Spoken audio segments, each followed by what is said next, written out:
What was the effect of your cancer on your family? What reaction did they have? Were they struggling at any time, or were they strong and you used them as a source of kind of resilience? Yeah. My wife was the strongest by a long way, and she coped with things day to day and kept me strong. My family perhaps were more reliant upon us, and perhaps not quite the response that perhaps we wanted. My dad has always suffered with the fact that a lot of his family members have died with cancer. So my dad was pretty terrible. My mum was useful, but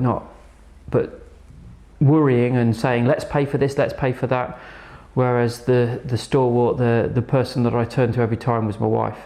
And obviously being a nurse from the caring profession, those heart-to-heart conversations were fantastic. And I did feel quite a bit at the time that perhaps I was more coaching my mum and dad and talking to them and supporting them through it as much as perhaps they were being useful to me.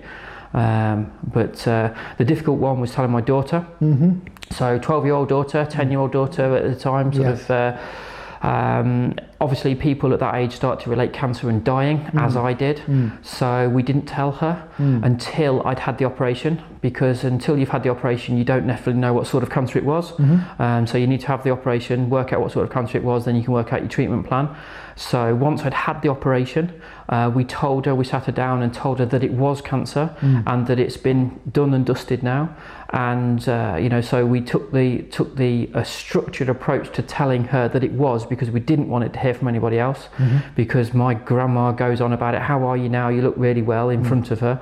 And my mum and my dad are obviously sometimes a bit, so we took that opportunity to speak to her. We spoke about it once or twice. She put it in that box and said, yep, Dad's absolutely fine now. I asked her about 6 or 7 months in about my operation and what she remembers of it, and she said, wasn't that a couple of years ago? Which for me gives us great credit. We don't talk about it in front of her anymore, because that was something that started and stopped. It sounds like she handled it really well, but you also were upfront and honest.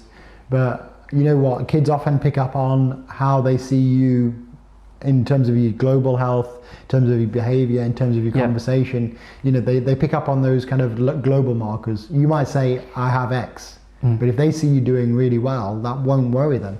100%. So she knew that we had an operation. We told her it was for a hernia, with the scar would have been in the same place. We told her that the operation had been a bit of a peculiar bit, and they'd ended up having to take a bit more than what they'd done, which accounted for if there was any chance of her seeing anything, which obviously we didn't want her to do, but we took account of that by lying to her in the start off with, and then once we knew the prognosis a month or two later and we could tell her the clear story, we took a structured approach to talking to her over half an hour.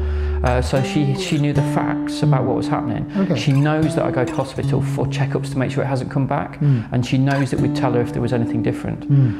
She knows that we don't worry about it now. Good.